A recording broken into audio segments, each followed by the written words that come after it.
जयपुर नामक एक सुंदर राज्य था जो अपनी समृद्धि और शांति के लिए जाना जाता था। वहां का राजा धर्मवीर, न्यायप्रिय और दयालु था। उसकी एक ही चिंता थी कि उसका बेटा युवराज अर्जुन हमेशा सपनों की दुनिया में खोया रहता था। अर्जुन बहादुर और समझदार था, पर उसका दिल वीरता के कामों के बजाय अनजाने सपनों की खोज में लगा रहता था। एक रात अर्जुन ने एक विचित्र सपना देखा। सपने में एक रहस्यमयी आवाज आई, पूर्व दिशा में 7 पहाड़ों के पार एक स्वर्ण नगरी है। वहां ज्ञान, शक्ति और शांति का रहस्य छिपा है। केवल वही इसे पा सकता है जो अपने डर और लोभ को त्याग दे।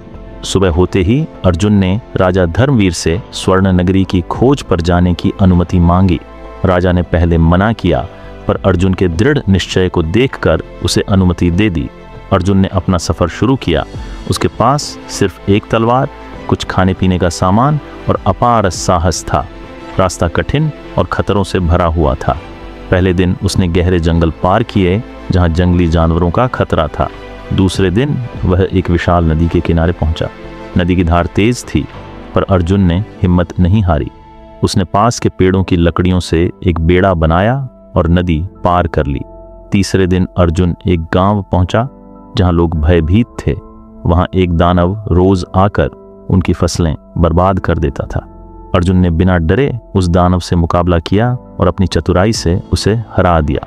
गांव वालों ने उसका धन्यवाद किया और उसे धैर्य का महत्व सिखाया। आगे बढ़ते हुए अर्जुन एक पर्वत की चोटी पर पहुंचा जहां एक साधु तपस्या कर रहा था।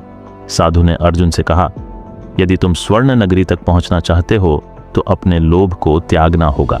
अर्जुन ने अपने सारे धन और सामान साधु को सौंप दिए और हल्का मन लेकर आगे बढ़ अर्जुन ने 7 पहाड़ पार कर लिए। अंततः वह स्वर्ण नगरी के द्वार पर पहुंचा। वहां एक दिव्य प्रकाश फैला हुआ था। एक तेजस्वी व्यक्ति प्रकट हुआ और बोला, तुमने धैर्य और त्याग के मार्ग पर चलकर यहाँ तक की यात्रा पूरी की है। यही सच्चा स्वर्ण है।